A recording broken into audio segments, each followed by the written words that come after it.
to put on some panniers onto my bike here. So I went to Triumph because I've got a trip which I'm going up to the Highlands, and I'm going to need more than just a tank bag. So I'm going up for a weekend, so I thought I'll need to get some. I can do my tank bag, and can do a rucksack, and then if I can get something to go in the back here, that'd be fantastic.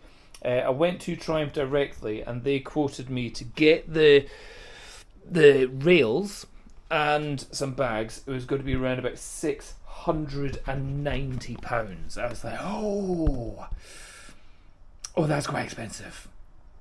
Out. And I'm sure they're very good quality, and I think there was another charge for actually doing it or something as well, and they didn't have it.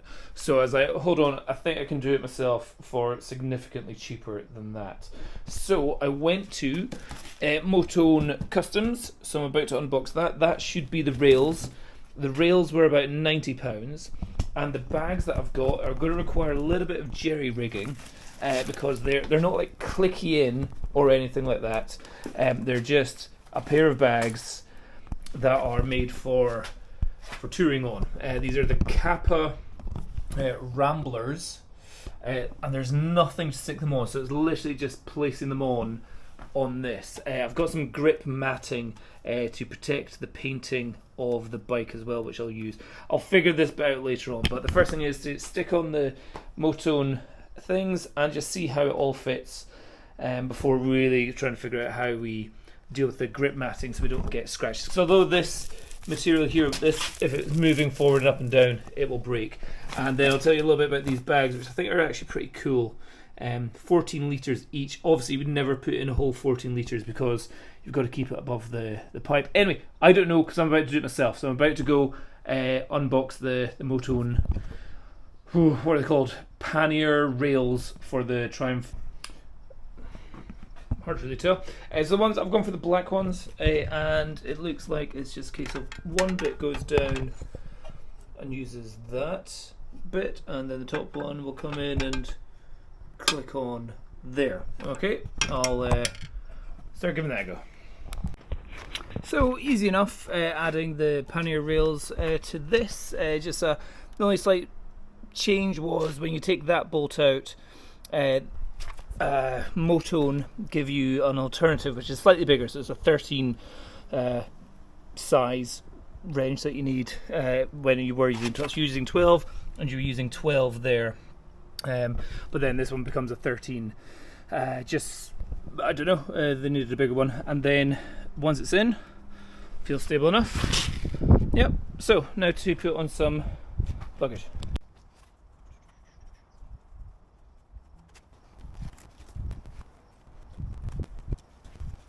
So effectively, I think that is kind of it.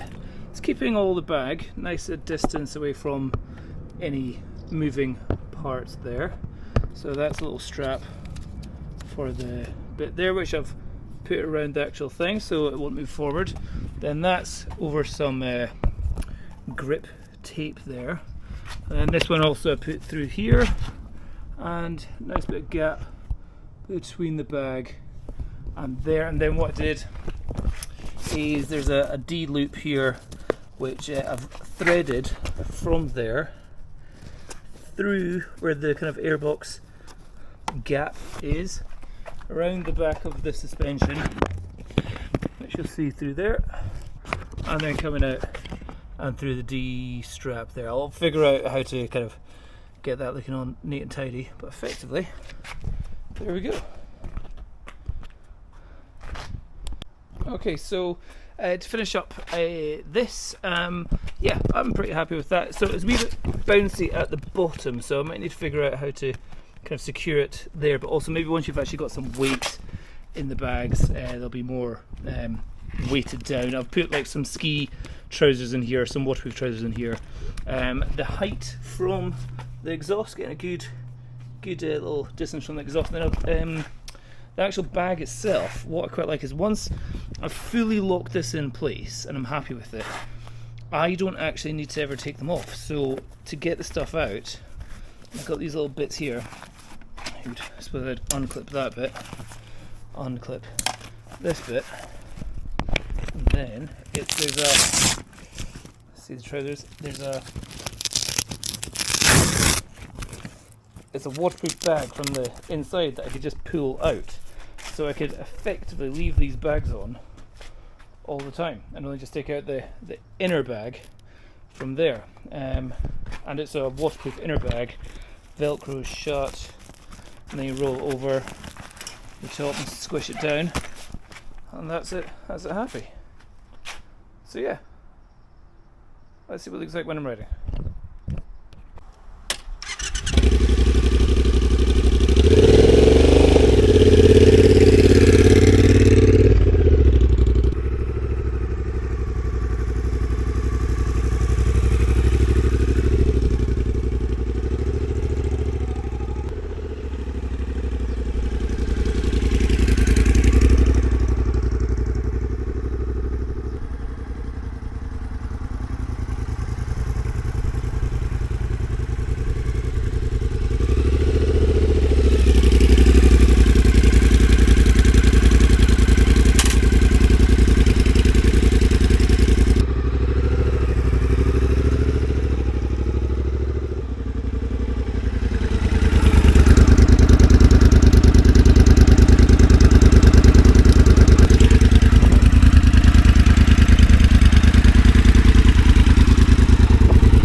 So happy days. Yeah, I think that's all looking pretty good. Good distance away from any moving parts of the bike there, and on the chain side, nothing getting close to it at all. Like, maybe that bit was close, but it's actually above where the chain is. So that is all good. There you go. So the total cost for this was £90 for the rack and £150 for the pair of bags, and about £20 for finding a little bit of grip matting that we use for carpets or rugs in the house. So what's that? About £260. Yeah, £250, £260, which is about the same price as a single bag. But yeah, it's movable. There's definitely still ways where I need to figure out how to tighten it all up and maybe have it so it's less jiggly. But that, there's another rope that I could go from here around the back and here to stop it going too far forward. That's the plan. Okay, more plans, more ropes.